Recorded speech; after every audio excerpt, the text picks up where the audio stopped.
মাদকমুক্ত সমাজ গঠনে ক্রীড়া হোক অনুপ্রেরণা, এই স্লোগান নিয়ে পাবনার চাটমোহরে শুরু হলো তারেক রহমান ফুটবল টুর্নামেন্ট। শুক্রবার বিকেলে চাটমোহর বালুচর খেলার মাঠে প্রধান অতিথি হিসেবে টুর্নামেন্ট উদ্বোধন করেন উপজেলা বিএনপির সাবেক সদস্য সচিব ও সাবেক পৌর মেয়র হাসাদুল ইসলাম হীরা। এ সময় চাটমোহর উপজেলার ক্রীড়া সংস্থার সাবেক সাধারণ সম্পাদক ও সাধারণ পৌর মেয়র প্রফেসর আব্দুল মান্নান, চাটমোহর পৌর বিএনপির সাধারণ সম্পাদক তৌহিদুল ইসলাম তাইজুল, গুনাইগাছা ইউনিয়ন পরিষদের সাবেক চেয়ারম্যান গোলাম মাওলা, ডাক্তার জিল্লুর রহমান, চাটমোহর ব্যবসায়ী সমিতির সাবেক সাধারণ সম্পাদক আব্দুল মোতালিব সহ অনেকে উপস্থিত ছিলেন।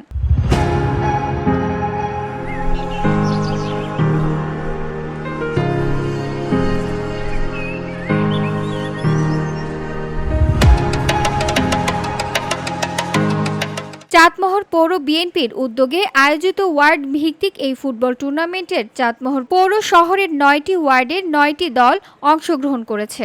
উদ্বোধনী খেলায় ৪ ও ৫ নম্বর ওয়ার্ডের দল অংশগ্রহণ করেন। খেলায় ৪ নম্বর ওয়ার্ড ৪-০ গোলে ৫ নম্বর ওয়ার্ড দলকে পরাজিত করে। চাটমোহর পৌর বিএনপির সাধারণ সম্পাদক তৌহিদুল ইসলাম তাইজুল বলেন, তরুণ ও যুব সমাজকে মাদক থেকে দূরে রাখতে এবং ভার্চুয়াল জগৎ থেকে মাঠে ফেরাতে এই টুর্নামেন্টের আয়োজন করা হয়েছে। পাশাপাশি চাটমোহর পৌর শহরে বসবাস করলেও একে অপরকে অনেকেই চেনেন না, তাই একে অপরকে চেনাতে, জানাতে এবং পারস্পরিক সৌন্দর্যবোধ জাগিয়ে তুলতে এই টুর্নামেন্ট ভূমিকা রাখবে বলে বিশ্বাস করি। যে আমাদের চাটমোহরে আমরা ছোট্ট পৌরসভায় বসবাস করা সত্ত্বেও একজন আরেকজনকে চেনে না।